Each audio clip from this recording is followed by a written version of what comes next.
Megsy expected a billionaire and got a millionaire when she married Prince Harry, according to a royal expert. Hey everyone, thanks for tuning in to the Famous and Fearless channel. It didn't start with a scandal, not a bombshell headline, not a leaked text, and not even a cryptic Instagram post. No, it started with a blink. 5 blinks to be exact. Awkward, slow, barely concealed, and then came the smile, thin, tight, and clearly rehearsed. Meghan Markle had just been asked if she thought her marriage would last forever. Her mouth said yes, but her face told an entirely different story. To most people, it looked like nerves, maybe a moment of hesitation, but to anyone paying attention, really paying attention, it was the beginning of the unraveling, because just 24 hours later, Meghan was spotted at an upscale dinner with a Dubai billionaire. No Harry, no wedding ring, no explanation. Coincidence? Please. Meghan Markle doesn't do coincidences. Not in her wardrobe, not in interviews, and definitely not in billion-dollar dining arrangements. And as Prince Harry slowly fades into the Montecito background, Meghan's public life has never been more visible. She's smiling for cameras, rebranding solo, and sending a message, without ever saying a word. But that blink was the opening line in a script she's been writing for months, one that doesn't seem to include her husband at all. And what comes next? That's where the story really turns. It was the kind of dinner that sets the internet on fire. A private, candlelit table, the shimmering skyline of Beverly Hills, and at the center of it all, Meghan Markle.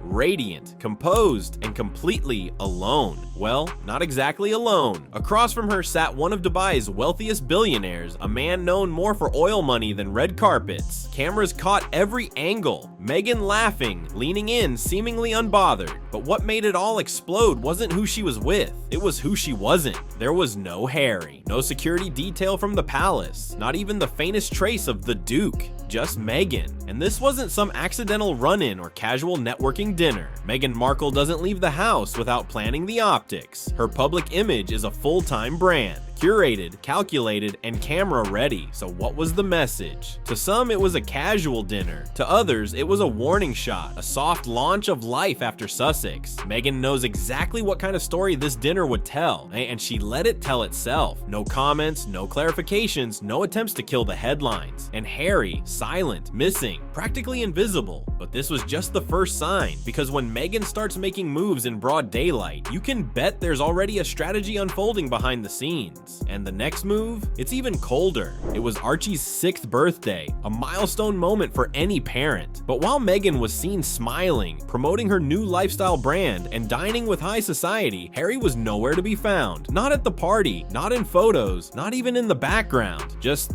gone. And this wasn't a one-off. Harry has been vanishing from the public eye like a magician's assistant. One minute he's speaking at a charity event, the next he's completely off the radar. No joint appearances, no couple photos, no public gestures to quiet the rumors. Just a vacuum where their united front used to be. In fact, those closest to the situation say this isn't accidental. Meghan's been moving outwardly and upward, while Harry has retreated. When she shows up, it's alone. When he speaks, it's disconnected. It's not just absence, it's erasure. Remember their carefully choreographed image in the early days of Montecito? The matching outfits, the holding hands, the calculated PR moves. That's over. These days, Meghan's living like she's single, launching brands, curating photo ops, and basking in solo attention. And Harry, he's clinging to a royal past that no longer fits the current narrative. The silence between them isn't just personal, it's professional, because behind the scenes, insiders say Meghan's team is calling the shots. She's still playing the fame game. Harry's just not on the board anymore. But if you think this started recently, think again. The cracks go back further than most people realize. Before the Spotify disaster, before the Netflix deal started crumbling, even before the Oprah interview shocked the world, there was a fantasy, a fairy tale, the kind Meghan Markle had been chasing long before she ever met Prince Harry. She was a cable TV actress with a taste for luxury, a lifestyle blog full of curated dreams, and a passport loaded with ambition. Then came Harry, the prince, the title, the crown. It was the ultimate upgrade, or so she thought. But here's the thing no one tells you about royalty. It's not all tiaras and yachts. Not when you marry the spare. Not when your new home is a modest royal cottage with IKEA IKEA furniture. Not when your husband isn't even close to being king. And certainly not when the family bank account isn't what you imagined. According to Palace insiders, that was the first real fracture. Meghan expected billionaire luxury, Versailles-style power, and doors that opened on command. Instead, she found herself in a system where William and Kate got the spotlight. And she got leftovers, literally and metaphorically, and that's when the illusion shattered. She played along at first, smiled for the cameras, curtsied for the press, but the disappointment was already building, because this wasn't just about comfort, it was about hierarchy. Meghan hadn't just married a man, she'd married a system, one she couldn't control, and from that moment on, she started rewriting the script. The public saw romance, the tabloids saw tension, but behind closed doors, Meghan saw an exit. At first it looked like a pivot, a new chapter, Meghan and Harry, independent, free from royal protocol, ready to dominate Hollywood. But that narrative didn't last long. What came next wasn't reinvention, it was a slow motion collapse. Spotify? Dead. Their podcast is one of the biggest post-royal moves, quietly killed. Netflix? Hanging by a thread. Well, practically silent. No big projects, no buzz, just a ghost town of press releases and vague mission statements. And in the middle of this implosion, Meghan launched something new. American Riviera Orchard, a soft-focus lifestyle brand with jam jars, garden photos, and vintage filters. But here's what mattered most. No mention of Harry, no Sussex branding, no joint promo shots. This wasn't a couple's project, this was Meghan, solo, polished and perfectly distant. That wasn't a coincidence, that was a message. Observers started noticing what wasn't being said. No more double interviews, no subtle Instagrams hinting at unity, no cute anecdotes of their life in Montecito, just a very clear shift. Meghan moving forward, Harry fading out, and the leaks? They started rolling in. Insiders whispered about Harry being emotionally exhausting, too stuck on the royal feud, not the man Meghan thought he was. These weren't tabloid rumors, they were narrative breadcrumbs, carefully placed, emotionally loaded, and impossible to ignore. Meghan wasn't standing by him anymore, she was stepping around him. This wasn't a PR blip, it was a slow erasure, and it was only getting more obvious. Meghan has never needed to say much to make her point. She doesn't tweet, she doesn't rant, she doesn't correct the tabloids. What she does is far more strategic. She lets the silence speak and fills it with perfectly placed whispers. First came the narrative leaks, not from her directly, but from sources close to the couple. Harry, they said, was drained, emotionally unstable, still fixated on the royal family feud, and Meghan, she was done playing therapist. Then came the carefully curated optics, solo outings with billionaires, solo product launches, solo smiles in sunlit gardens, everything soft, intentional, and completely scrubbed of Sussex branding. This wasn't a separation, it was a rollout. Every move, in from the jam jars to the wardrobe, was quietly staged to send one message. Meghan was reclaiming her narrative,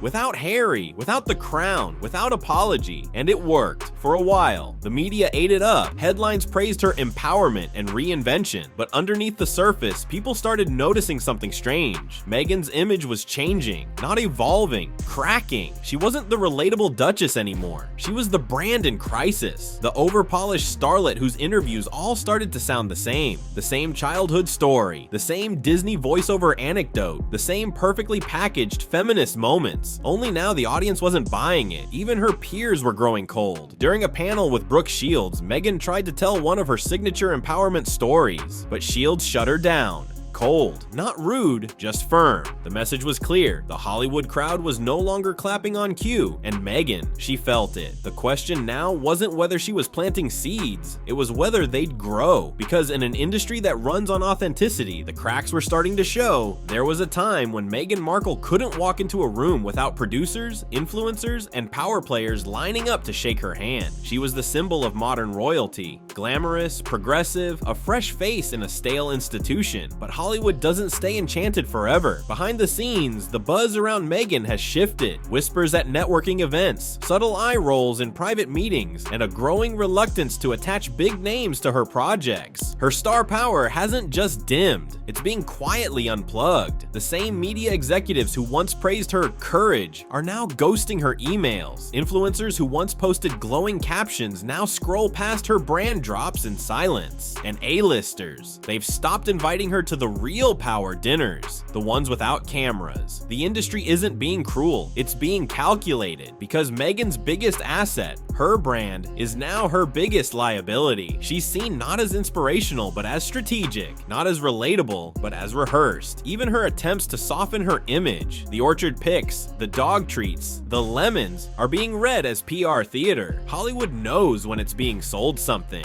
and right now, no one's buying. Even the billionaires, once rumored to be circling her orbit, have started backing off, because the ultra-rich want discretion. Meghan offers headlines, and in this world, that's the wrong kind of attention. At first glance, the Dubai dinner seemed like a power move. Meghan dining with a billionaire, poised and radiant, just as headlines about her trial separation from Harry were heating up. The photos told a story, the absence of Harry told another. But here's the catch: the billionaires? They weren't impressed. Sources from the inner social circles say it plainly. These men don't want to be part of anyone's PR arc, especially not Meghan's. They don't want press, they want privacy. And Meghan, she brings noise. The Dubai dinner didn't launch a love story. It launched red flags, strategic photo ops, calculated silences, media manipulation. These aren't the traits that attract discreet moguls with private jets and generational wealth. They're red alerts, and they've seen it before. The narrative control, the leaks framed as insider tips, the curated public silence that conveniently surfaces just before a brand launch. Meghan may think she's playing chess, but the billionaires are already 3 moves ahead, and what they see isn't a potential partner, it's a PR liability, because the ultra-rich don't want to be anyone's next chapter. They want to be the main story,